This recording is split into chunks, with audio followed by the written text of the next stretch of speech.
ஓம் Saravanabhava channel வாயிலாக உங்களை சந்திப்பதில் பெருமகிழ்ச்சி அடைகிறேன். இன்றைய பதிவு ஆடி மாத ராசி பலன்கள். நிறைய பேருக்கு சந்தேகம், ராசியை வச்சு பலனை பார்க்குறதா லக்னத்தை வச்சு பார்க்குறதா? ராசி என்பது உங்கள் மனதை அடிப்படையாக வைத்து கிடைக்கக்கூடிய பலன்கள். லக்னம் உயிர் ஆத்மார்த்தமாக கிடைக்கக்கூடிய பலன்கள். ஒரு ட்ரெயின் டிராவல் பண்ணுவதற்கு எப்படி 2 தண்டவாளங்கள் முக்கியமோ அதே போல் நமக்கு ராசி லக்னம் 2 முக்கியம்.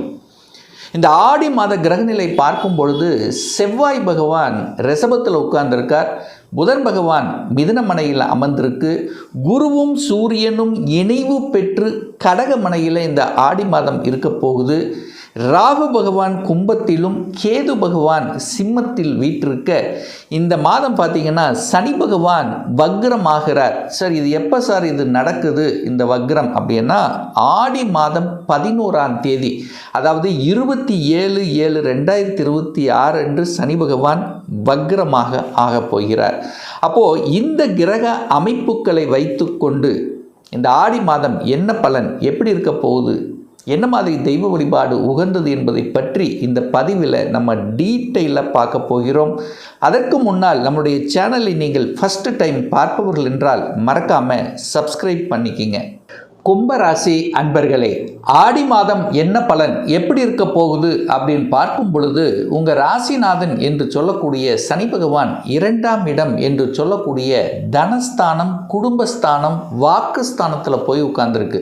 அப்போ நீங்கள் போய் 2ஆம் இடத்தில் அமர்ந்து கொண்டு அந்த 2ஆம் அதிபதியாக இருக்கக்கூடிய அந்த குருவினுடைய பார்வையில் ராசிநாதன் படுகிறது. அப்போ என்ன அர்த்தம், உங்களுக்கு நல்லது நடக்க போகுதுன்னு அர்த்தம். குருவின் பார்வை பெற்றது, குரு எங்க பார்க்கிறாரோ அந்த இடத்தை புனிதப்படுத்த போகிறார். அப்போ எங்க பார்க்கிறார், 2ஆம் இடத்தை பார்க்கிறார். குடும்பத்தில் இருந்து வந்த பிரச்சனைகளை களைய போகிறது. அப்போ குடும்பத்தை சரி செய்ய போகிறார். அப்போ குடும்பத்துக்கு இதுவரைக்கும் கொடுத்த கஷ்டங்கள் அத்தனையும் விலக காத்து கொண்டிருக்கிறது. ராசிநாதனான சனி பகவானை பார்க்கிறார். நீங்க நல்லா இருக்க போறீங்க, மனதில் இருந்து வந்த குழப்பங்கள் விலகப் போகிறது, தெளிவான முடிவெடுக்க போகிறீர்கள். இதுவரைக்கும் குழம்பிக் கொண்டிருந்த நீங்கள் ஒரு டிசிஷன் மேக்கிங்கில் ஒரு பர்ஃபெக்டாக எடுக்க முடியல, இது எடுக்கலாமா, அதாவது ஒரு என்ன சொல்கிறது, ஒரு முடிவு எடுக்க முடியாமல் உங்கள் மனசுக்குள்ளே இருந்தது, இது செய்யலாமா வேண்டாமா அப்படிங்கிறது ஒரு ஒரு ஆசிலேஷனோடு இருந்த உங்களுக்கு இப்போ தெளிவாக இதைத்தான் பண்ண போகிறோம், இப்படித்தான் இருக்க போகிறோம் அப்படிங்கிறத எடுக்கக்கூடிய ஒரு நல்ல மாதமாக இந்த கும்பத்துக்கு அமைய இருக்கிறது. அதே சமயத்தில் பணம் வரப்போகிறது. அப்போ எதில் நீங்கள் இன்வெஸ்ட் பண்ணிகிட்ருக்கீங்க அல்லது துறை சார்ந்த விஷயங்கள், அதாவது ஒரு தொழிலில் எந்த தொழிலில் இருக்கிறீர்களோ அதன் மூலமாக தன வருவாயை பெருக்கக்கூடிய ஒரு மாதம். சார் எப்படி சார் சொல்கிறீங்க, நீங்கள் போய் 2ஆம் இடத்தில் உட்கார்ந்துருக்கீங்க. 2ஆம் இடம் என்பது பொருளாதாரத்தை குறிக்கக்கூடிய இடம். அப்போ உங்களுடைய எண்ணங்கள், செயல்கள், சிந்தனைகள் அத்தனையும் தனம் பெருக்குவதிலேயே இருக்கும். அதே சமயத்தில் தன காரக கிரகமான குரு பகவான் தனஸ்தானத்தை பார்க்கிறார், உங்களை பார்க்கிறார். அப்போ என்ன ஆக போகுது, பணம் பெருகப் போகிறது, பொருளாதார வளர்ச்சியை நோக்கி செல்ல காத்து கொண்டிருக்கிறது. அதற்கான முயற்சிகள் எடுப்பீர்கள், அதற்கான வழிமுறைகள் உங்களுக்கு வர காத்து கொண்டிருக்கிறது. பெரிய மனிதர்களினுடைய ஆதரவு அனுகூலம் கிட்டப் போகிறது.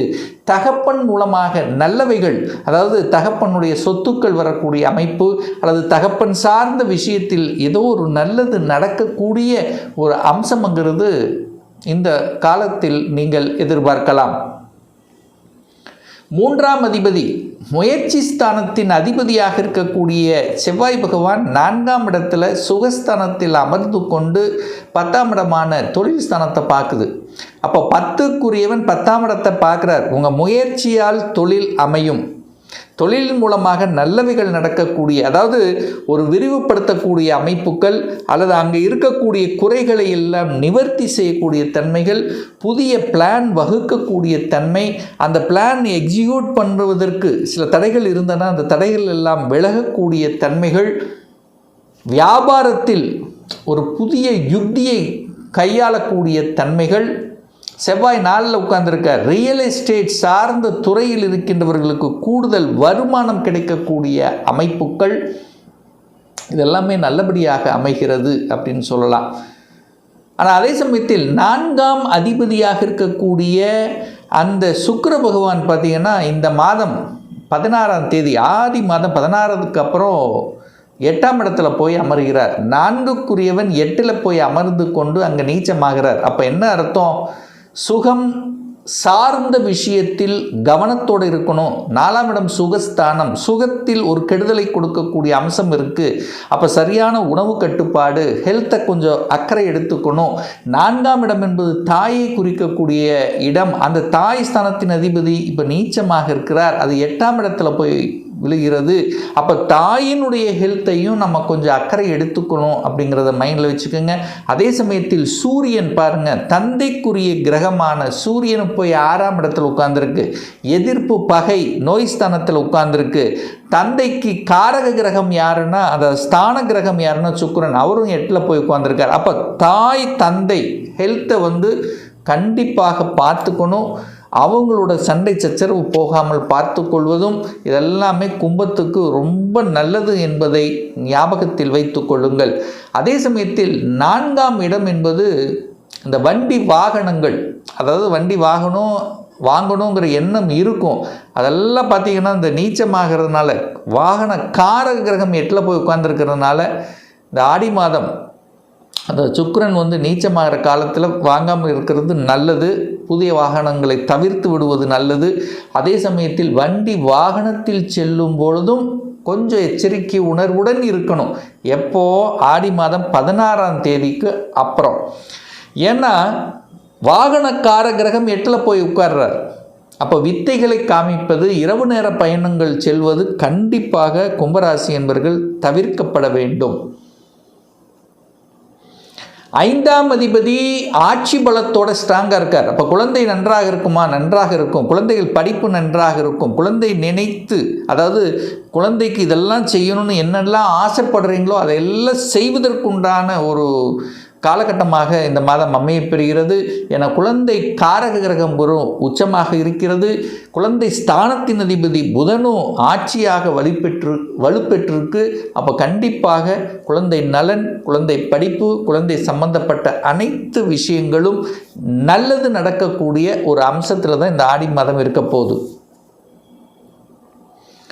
உங்கள் ராசியில் ராகு பகவான் உட்கார்ந்துருக்கார். பிரம்மாண்டமான எண்ணத்தை தூண்டுவிக்கும். அப்போது அங்கே மட்டும்தான் கொஞ்சம் நீங்கள் யோசிக்கணும். ராகுங்கிறது ஒரு பாம்பு கிரகம். ஒரு பாம்பு கிரகம் உங்கள் ராசியிலேயே உட்கார்ந்துருக்கு. அப்போ என்ன ப்ளஸ் என்ன? வெளிநாடு, வெளி மாநிலம், அந்நிய தேசம் சென்று வரக்கூடிய யோகத்தையும் அனுகூலத்தையும் தரும்.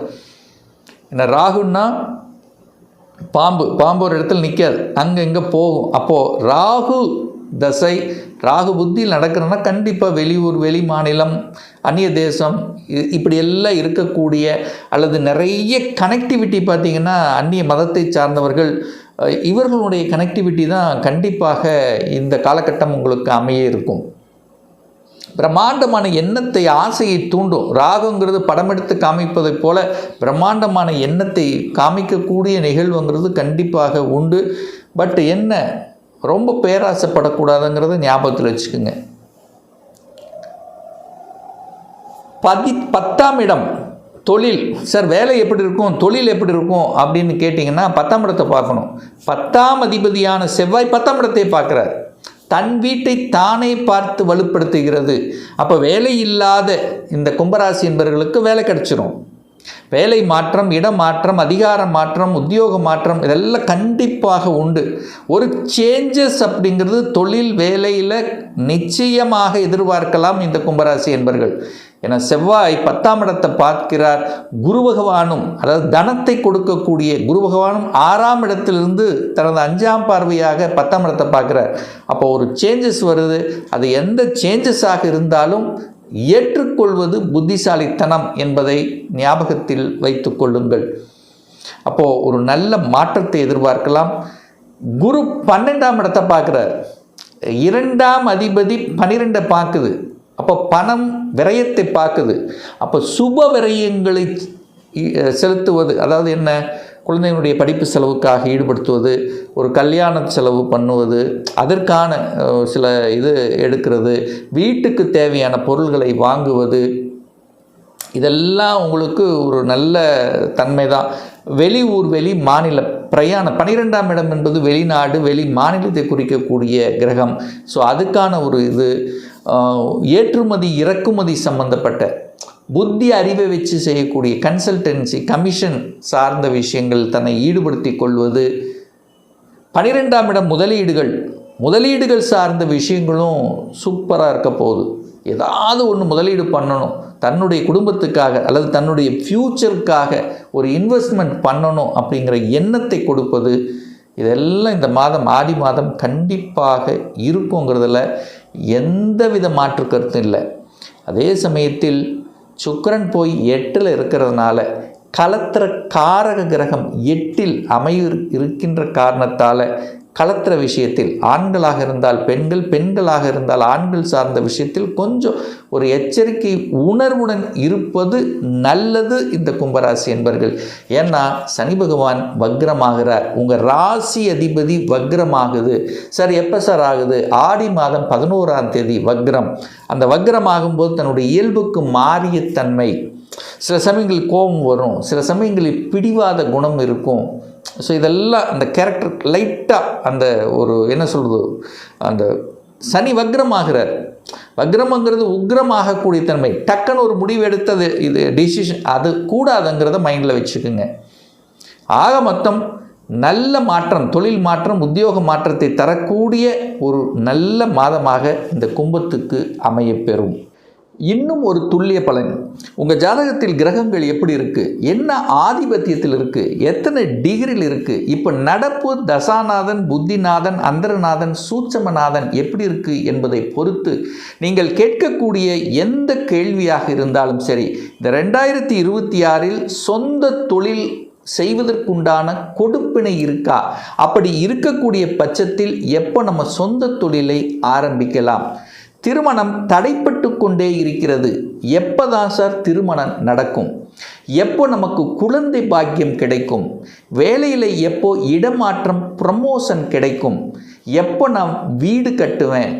என்ன கோர்ஸ் படிக்கக்கூடிய கொடுப்பினை இருக்குது? எந்த கோர்ஸ் படித்தா நம்முடைய ஃப்யூச்சர் நன்றாக இருக்கும்? இது போன்ற கேள்விகளுக்கு துல்லியமான பதிலை நம்மால் கூற முடியும். ஒரு பர்சனல் கன்சல்டேஷன் எடுத்துக்கணும், ஒரு சுயஜாதகம் பார்க்கணும் என்று விருப்பப்படக்கூடிய அன்பர்கள் டிஸ்பிளே தெரியக்கூடிய நம்பருக்கு வாட்ஸ்அப் மூலியமாகவோ ஃபோன் கால் மூலியமாகவோ தொடர்பு கொண்டு அப்பாயின்மெண்ட் பெற்றுக்கொண்டு நேரடியாகவோ அல்லது ஆன்லைன் மூலமாகவோ கன்சல்டேஷன் எடுத்துக்கலாம். நம்முடைய அலுவலகம் கோயம்புத்தூரில் அமைந்துள்ளது. அதாவது கோயம்புத்தூரிலிருந்து மேட்டுப்பாளையம் செல்லும் வழியில் வெள்ளக்கிணர் பிரிவுக்கு அருகில், அதாவது அன்னபூர்ணா ஹோட்டலுக்கு பக்கத்தில் அமைந்துள்ளது. பிரியர் அப்பாயின்மெண்ட் வாங்கிட்டு நேரடியாக கன்சல்டேஷன் எடுத்துக்கலாம். நிச்சயமாக இந்த பதிவு ஏதாவது ஒரு ரூபத்தில் உங்களுக்கு யூஸ்ஃபுல்லாக இருக்குங்கிறதுல எந்தவித மாற்று கருத்தும் கிடையாது. மீண்டும் ஒரு நல்ல பதிவில் உங்களை சந்திக்கும் வரை உங்களிடமிருந்து விடைபெறுவது உங்கள் அஸ்ட்ராலஜர் டாக்டர் சதீஷ்.